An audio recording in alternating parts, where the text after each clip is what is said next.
Uzun Göl'ün gece manzarası. Sordum manzaralı, güzel kuymak yapan yer neresi diye. Burayı tavsiye ettiler. Buranın genel bir adı varmış. Neydi adı? Burası Uzungöl halkı olarak, genel olarak Galamatlar mevki olarak geçer. Galamatlar mevki. Evet, Sırt bölgesinde kalıyor. Uzungöl'ü üstten aşağı kuş bakışı izleyebileceğimiz güzel bir manzara. Uzungöl nerede derseniz orada. Ama şu anda sisten dolayı gözükmüyor. görünmüyor. Tam olarak 1,5 kilometre yükseklikte kalıyor. Evet, yakında. Doğal, eşsiz manzaraya karşı güzel bir kahvaltı yapmak isterseniz Galamatlar mevkiine bekleriz. Buradaki tüm dükkanların hepsi bizimdir.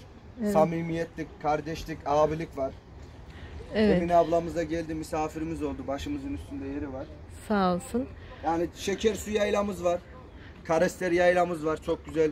Orada kendi yetiştirdiğimiz koyunlarımız. orada koyunları nasıl satıyorlar demiştiniz, demin anlattınız ya. Koyunlar bizim burada genelde lokanta tarzı olmaz bizim yaylalarımızda.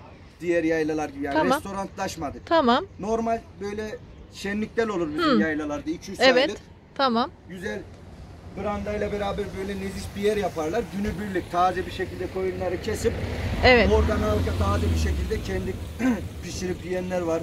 Kendileri alıp yapanlar var. Yani eğer doğallık istiyorsanız Uzungöl'e kesinlikle gelmenizi tavsiye ederiz. Evet. Aşağıda da çok aktivitelerimiz var. Kiralık bisikletler var. İşte elektrikli motosikletler var. Araç kiralama imkanları var. Tur servisleri var. Sabah 6.30'da başlayıp gece 11'e kadar devam eden otobüs seferleri var. O söylediğiniz yaylaya bu şekildeki yoldan gideceğiz değil mi? Evet, Uzungöl mevkiinden ortalama yaylalarımızın hepsi 40 dakika sürer. 20 kilometredir. Ama her yaylamızın hepsi Uzungöl'ü net bir şekilde olarak görmek. Arabanın altı değmiyor. Karşıdan araba geldiği zaman yok, geniş yollarımız geçilebiliyor yani o manada korkmayın. Evet. Geçilebiliyor. Gelirken salıncak gördüm. Evet, salıncağın üzerine salıncaklarımız var. Her müessesede hemen hemen bir salıncağımız vardır. evet, salıncaklara oturup insanlar resim çekiyorlardı. Evet, manzaraya karşı. Ben buranın berrak resimlerini de ekleyeceğim. Sizin isminiz nedir? Benim ismim Kemal. Kemal Baba. Şömine Kafede çalışıyorum. Kemal Siz Bey'e. de sizin gibi değerli bütün misafirlerimizi kaliteli hizmet almak istiyorsalar dükkanımıza bekliyoruz. Galamatlar mevkiine bekliyoruz inşallah. Gelirler inşallah. Ben zaten çok beğendim. Buralar güzel. Gelip bir huf desinler. Evet, doğallığı çok güzeldi. Teşekkür ederim. Sağ olasın. Çok güzel anlattın. Teşekkür ederiz Emine Hanım. Ayağınıza sağlık. Her zaman bekleriz. Başımızın üstünde yeriniz var. Sağ olasınız. Geleni bütün misafirlerimizin başımızın üstünde yeri var. Allah'a ısmarladık. Misafir diyoruz. Bakın biz hiçbir şekilde insanlara müşteri diye hitap etmiyoruz. Peki. Gelen herkes bizim misafirimizdir. Duydunuz değil mi? Maddiyatın bir önemi hiçbir şekilde yok. Maddiyatın önemi yokmuş. Hepimiz misafirmişiz. Hadi gelin. Akşam ezanı okundu. Uzungöl'ün gece manzarası işte budur. Bakın cami ve Uzungöl görünmeye başladı. Yavaş yavaş. Azıcık daha açıldı. Şükredelim ki geldiğimizde hava açıktı. Değil mi? Araba da orada. Araba görünüyor.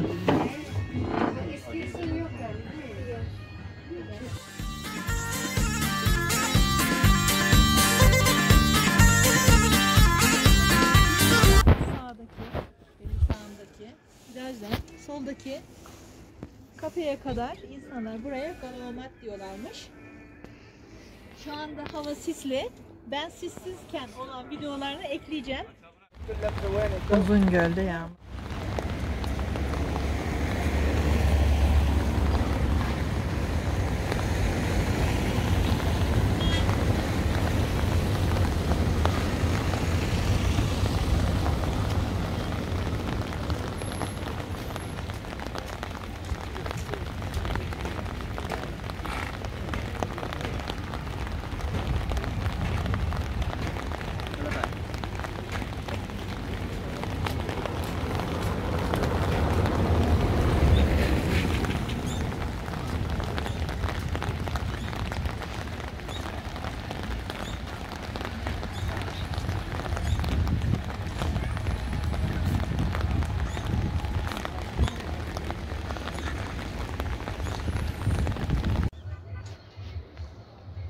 Burası Uzungöl'ün üzerindeki yayla havasını hissedebileceğiniz Galomat denilen bölge.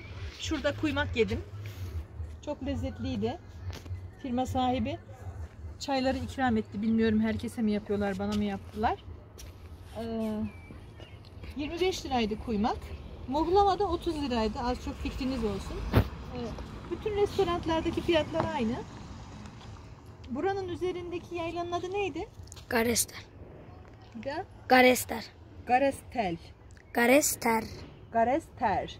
Garester yaylası da çok güzel bir manzaraya sahipmiş. Yolları buraya kadar geldiğim yol gibiymiş. Anne devam ediyor. Hı? Devam ediyor. Devam edip gidiyormuş. Buraya 20 dakika kadar sürüyor, değil mi? Mesafesi buraya 20 dakika kadar daha sürüyor. Artık akşam ettik. Ben gitmek zorundayım. Ama siz bana göre daha erken gelirseniz oraya da çıkın. Çok övdüler. Uzungöl'ün manzarası varmış. Öyle mi? Uzungöl'ün manzarası varmış. Kuş bakışı. Kuş bakışı. Ama orası çok uzak olmaz mı? 10 kilometre. Hayır hayır. Manzara için çok uzak olmaz mı? Değil mi? Böyle daha iyi gibi. Çok uzak olmazmış. Böyle yaptı. Böyle yaptı. Fena değilmiş oranın manzarası da. Hadi gidelim biz artık.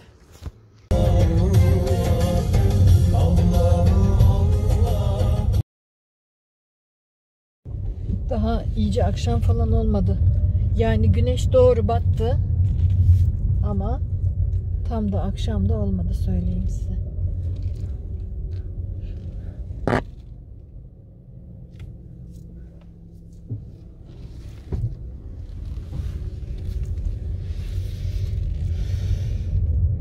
Saat 8'i 5 geçe. Akşam ezanı okunuyor. Yani bu hava sisten böyle. Onu söylüyorum.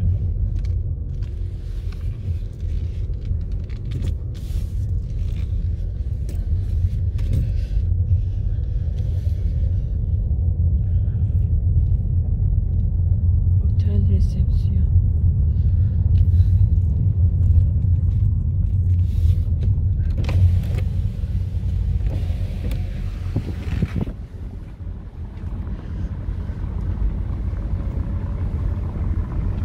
Buralar otel.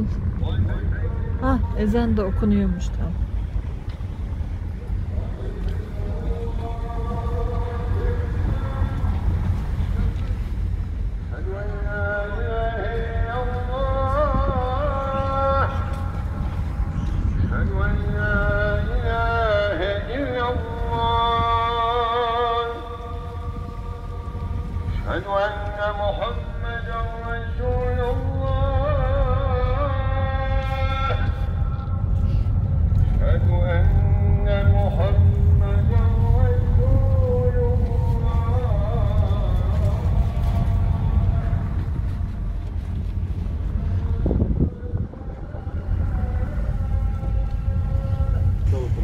Aşağı doğru resimler çekiyorlar.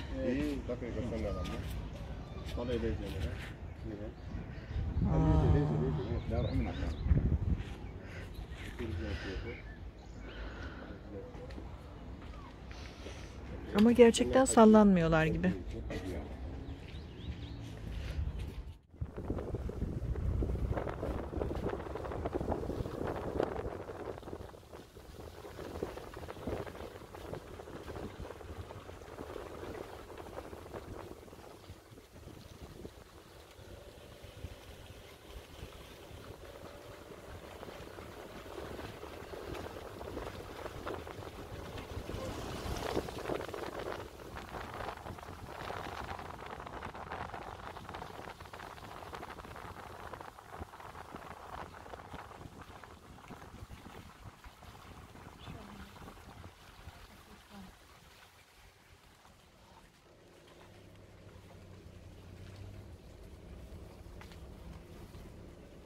Şömine kafe, otoparkı.